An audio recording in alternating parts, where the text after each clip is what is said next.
I was coaching the other morning and we ran into a little issue around intended stimulus. And another way to say that is just programmer's intent, or what is the goal of the workout that day?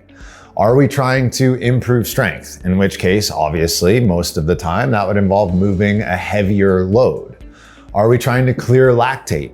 Meaning we're gonna work really hard and then we're gonna give our body a period of rest to work on clearing out all of that waste so that we can recover a little bit faster, and gradually over time that gets better. Or is it a workout for mental toughness? Is it something that's just designed to be hard so that you learn how to control your self-talk and how to better show up in workouts that are challenging? All of those things have their place. However, it is up to you as the athlete to make sure that you're hitting the programmer's intent. It's great for us to put it out there, but if you just approach every workout the same, regardless of what we're telling you that we're focusing on that day, well, then you're losing a lot of that intent. And the last thing we're going to talk about down here is how can you incorporate the intended stimulus of the workout and at the same time, make sure that that matches your goals.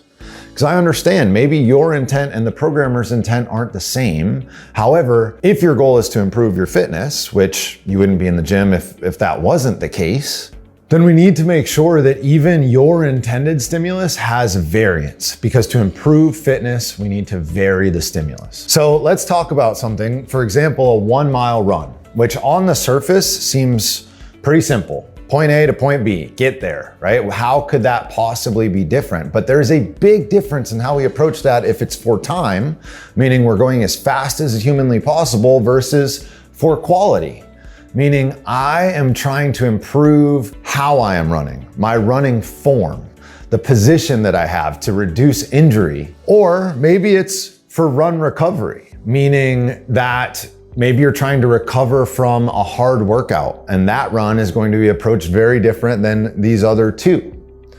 As another example, Fran at 225 pounds versus 95 pounds. So Fran is a workout that involves a movement called a thruster and a pull-up. So it's 21 of each, 15 of each, 9 of each. And a thruster is just a squat into an overhead press. Now, if we just said 21, 15, 9, thruster and pull-up, you might think about doing this workout really heavy, right? Doesn't seem like that many reps on the surface. So let's do it at 150, or in this case, 225 pounds. Well, if you do that, it's gonna take you quite a long time to finish that workout, maybe 30 minutes plus, depending on your ability level, versus 95 pounds, which is what Fran is traditionally written at. You can essentially, once you get more developed, do that workout unbroken or in one chunk, and you can do it in less than 3 minutes. That feels very different. And because everyone's strength levels are different, 225 pounds versus 95 pounds isn't enough information, because what 225 pounds feels like for me and what 225 pounds feels like for you could be two very different things. And this is where the intended stimulus comes in. What is the goal for this workout so that I can adjust it for my current ability level? Lastly, how do we adjust it to make sure that it's in line with our goals? At our gym, we preach we want you to feel good first and foremost. We don't want you to come in and beat the crap out of your body. And if you've had a very stressful day, maybe your intent does not match the programmer's intent. Maybe that day for you, you just want to get in and move because you are stressed out and you could really care less how heavy you're going or how fast you're going. And those days are important. Don't discredit them. That is an important thing to do for yourself, an important habit to get into.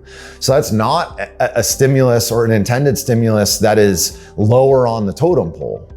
It's just different for that day.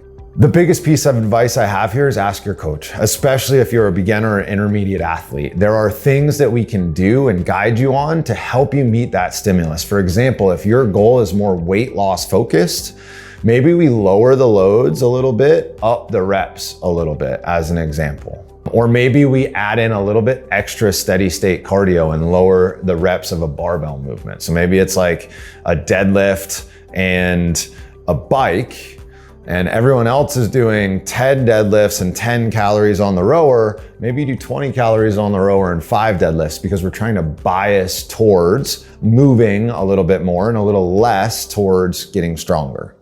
So there are plenty of ways that we can alter these things. You just have to speak up and ask. And the issue that we ran into the other day is that people didn't listen to the intended stimulus. So we were doing some heavy squats, and then we were going to use a percentage of that number to do some sets, what we call working sets, with 50% of that max number. But people didn't go heavy on that first max, and then they got frustrated because they're like, 50%, this is way too light. I'm getting no benefit of that. And that's because you didn't follow the intended stimulus of the workout. So ask your coaches, make sure you keep this in mind, and let us know if you have any questions.